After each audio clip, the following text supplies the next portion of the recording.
So when we look at the question of the conversion of the American peacetime economy into an industrial war machine, and we say, did it actually work? Maybe we should first ask, did it work for workers? And I think the answer here is a pretty clear yes, especially if we look at the context of the Great Depression that people had just lived through. So the American average wage rises by about 2/3 during the course of the war, adjusting for inflation, which is kept pretty low by the Office of Price Administration. Unemployment drops off the charts to unprecedented levels.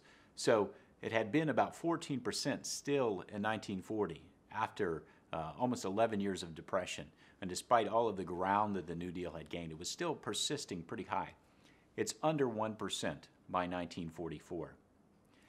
Also, during World War II, unions have an incredibly fertile era.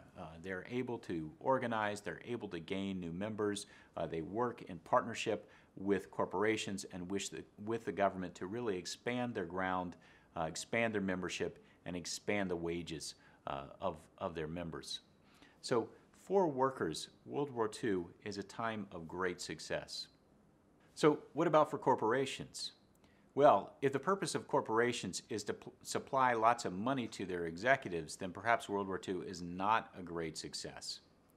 From a high of about 23% of all income, the top 1% of the American population in terms of income distribution, from a high of 23% in 1928, right before the Great Depression, that share going to the top 1% drops to about 11% by 1944. And a lot of this is because of high tax rates, but also because of simply the way that most of the gains to the American economy, in the 1940s, are distributed to the people who are actually working in the factories that are making all of the airplanes and so on.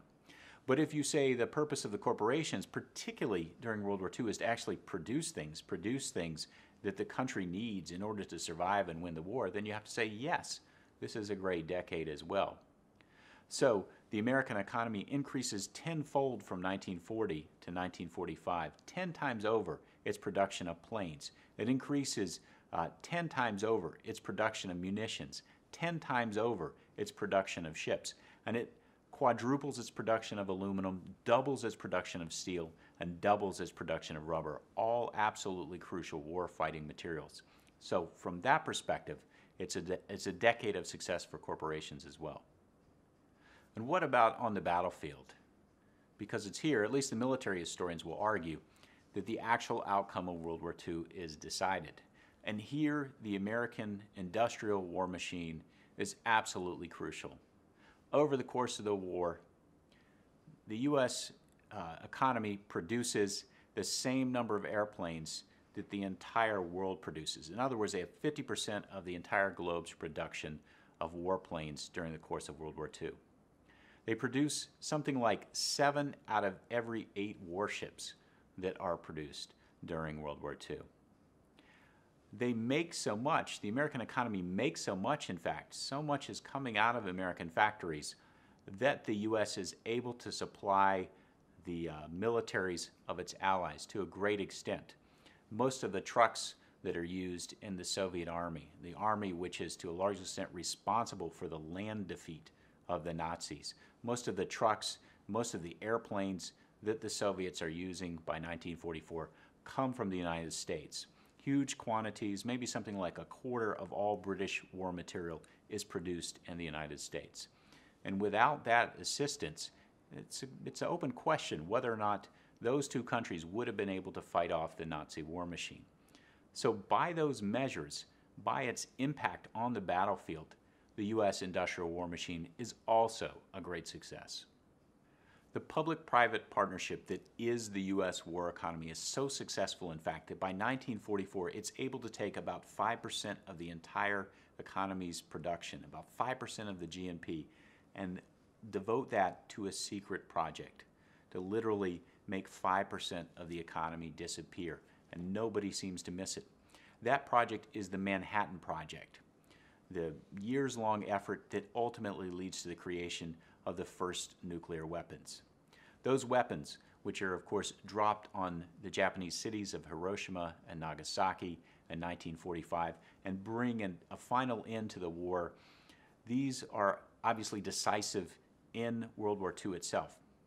But they are also an element in the decisive, consequential outcome of the war from the perspective of who is going to be the most powerful in the post-World War II world. What economies, what countries, what systems are going to dominate the post-World War II world.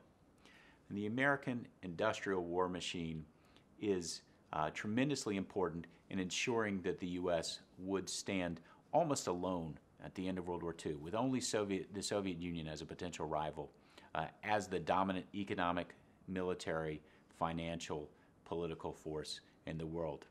In 1945, not only does the U.S. have a monopoly on nuclear weapons, not only does it have a monopoly almost on naval power, not only does it have ground and air power competitive with that of the Soviet Union, it also by itself generates 50% of the world's industrial production. It controls or has partnerships with those who control almost all of the world's exportable oil resources. It controls international monetary flows. All of this is a product, ultimately, of the success of the American industrial economy during World War II.